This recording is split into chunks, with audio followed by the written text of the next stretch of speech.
মৰমৰ ছাত্ৰ-ছাত্ৰীসকল, আজিৰ এই ভিডিঅ'টিত আমি আলোচনা কৰিম তোমালোকৰ যদি সায়েন্স আৰু মেথছ লৈ মেট্ৰিক পৰীক্ষাৰ কাৰণে যদি ভয় লাগি আছে তেতিয়াহ'লে এই ভিডিঅ'টি তোমালোকৰ কাৰণে।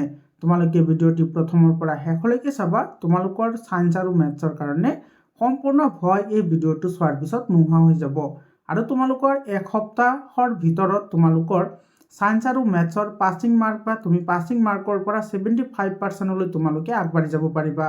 গতিকে যিসকলে ফাৰ্ষ্ট ডিভিজন পাবা বা ষ্টাৰ মাৰ্ক পাবা বা যিসকলে ডিষ্টিংশ্যন পোৱাৰ আশা কৰিছা সকলোৰে কাৰণে এই ভিডিঅ'টি প্ৰথমৰ পৰা শেষলৈকে চাই থাকিবা। মৰমৰ ছাত্ৰ-ছাত্ৰীসকল, ছেবা বোৰ্ডৰ যিমানখিনি মেট্ৰিকৰ প্ৰশ্ন কাকত আছে প্ৰিভিয়াছ ইয়েৰৰ, তাৰপিছত প্ৰি বোৰ্ড এক্সামিনেশ্যনৰ কুৱেশ্যন পেপাৰ আছে, এই সকলোবোৰ কুৱেশ্যন পেপাৰ এনালাইচিছ কৰাৰ পিছত এই ভিডিঅ'টো মই বনাই আছোঁ। গতিকে তোমালোকে সায়েন্স আৰু মেথছৰ কাৰণে ভয় কৰাৰ কোনো দৰকাৰ নাই। মই তোমালোকক কেইটামান টেকনিক ক'ম আৰু সেই টেকনিক কেইটা যদি তোমালোকে ফ'ল' কৰা তোমালোকে 30% পৰা একেবাৰে 80%লৈ তোমালোকে যাব পাৰিবা উইদিন 1 উইক। মৰমৰ ছাত্ৰ-ছাত্ৰীসকল, তো তোমালোকৰ মেট্ৰিক পৰীক্ষাৰ ভয়টো হ'ব পাৰে প্ৰথমবাৰ যিহেতু ডাঙৰ এটা এক্সাম দিবা, কিন্তু সেই ভয় লৈ বহি থাকি তোমালোকৰ যদি পঢ়াৰ সময় নষ্ট কৰা তেতিয়াহ'লে সেইটো বেয়া কথা।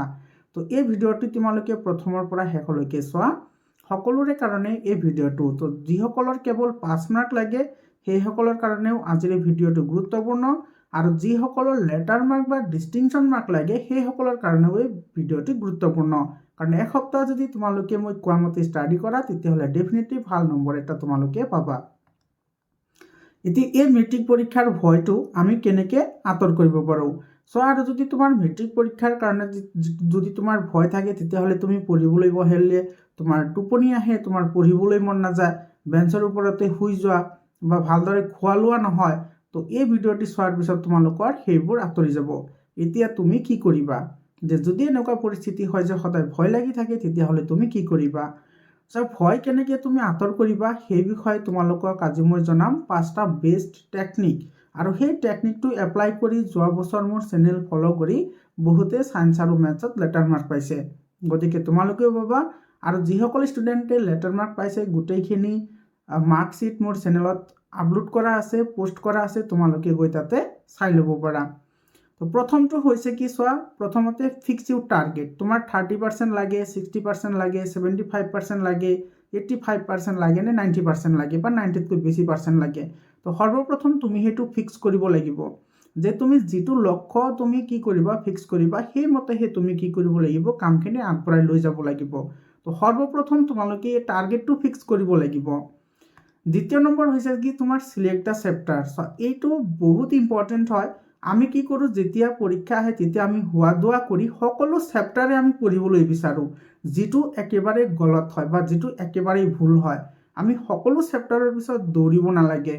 তো সেইকাৰণে আমি কেইটামান পাৰ্টিকুলাৰ চেপ্টাৰ এটা ছাবজেক্টৰ ভিতৰত, সেইটো সায়েন্স বা মেথছ নহয়, সকলো ছাবজেক্টৰ ভিতৰত কিছুমান 2-এটা চেপ্টাৰ তোমাৰ হ'ব পাৰে তোমালোকৰ কাৰণে টান, কিন্তু সকলো চেপ্টাৰৰ পিছে পিছে তুমি দৌৰি ফুৰিব নালাগে।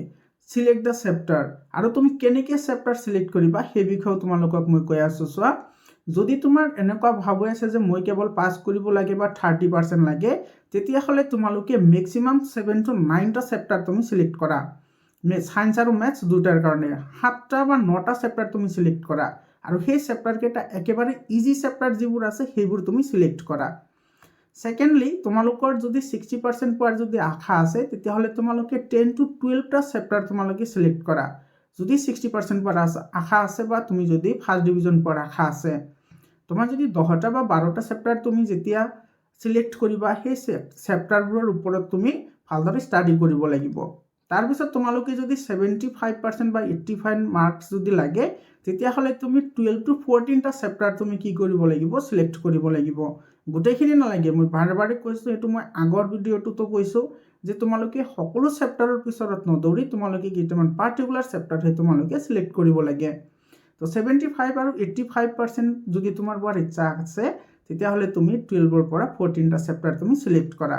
আৰু যিসকলৰ 90%ৰ পৰা 100% পোৱাৰ আশা আছে সেইসকলে তোমাৰ গোটেই বুকখন ফ'ল' কৰিব লাগিব আৰু গোটেইকেইটা চেপ্টাৰে পঢ়িব লাগিব, লগতে তুমি ৰেফাৰেঞ্চিয়েল বুকবোৰো পঢ়িব লাগিব, তেতিয়াহে তুমি 100% মাৰ্ক একুৱেৰ কৰিব পাৰিবা।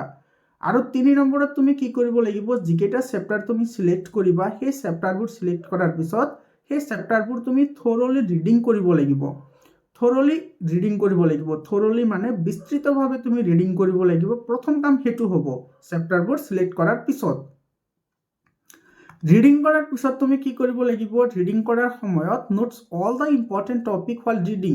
তুমি যেতিয়া পঢ়িবলৈ বহা তেতিয়াহ'লে যিমানবোৰ ইম্পৰ্টেণ্ট টপিক আছে এই গোটেইকেইটা ইম্পৰ্টেণ্ট টপিক তুমি কি কৰিব লাগিব, নোটছ বনাব লাগিব।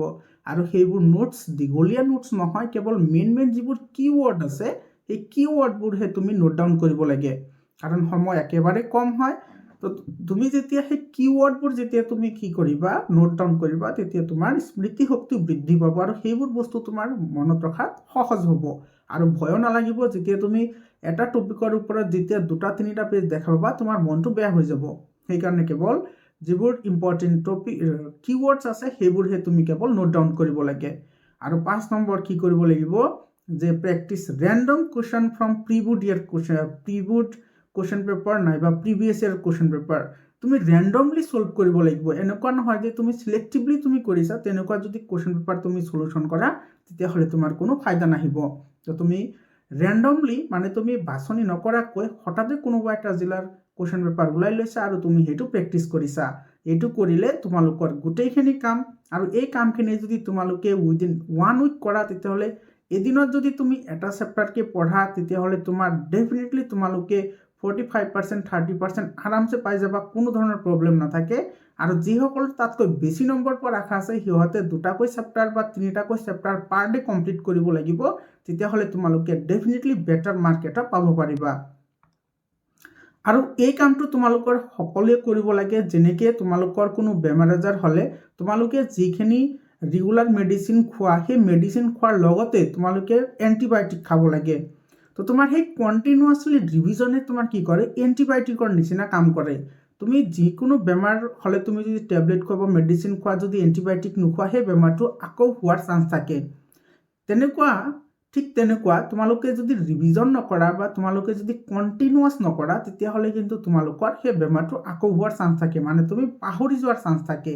তো তোমালোকে যিখিনি তোমালোকে পঢ়িবা বা যিখিনি সিলেক্টিভলি তোমাৰ যিখিনি চেপ্টাৰ আছে সেই চেপ্টাৰখিনি ৰিডিং কৰাৰ পিছত তুমি সেইখিনি থৰলি প্ৰেক্টিচ কৰিব লাগিব। তোমাৰ ছাত্ৰ ছাত্ৰীসকল এইখিনিয়ে আছিল।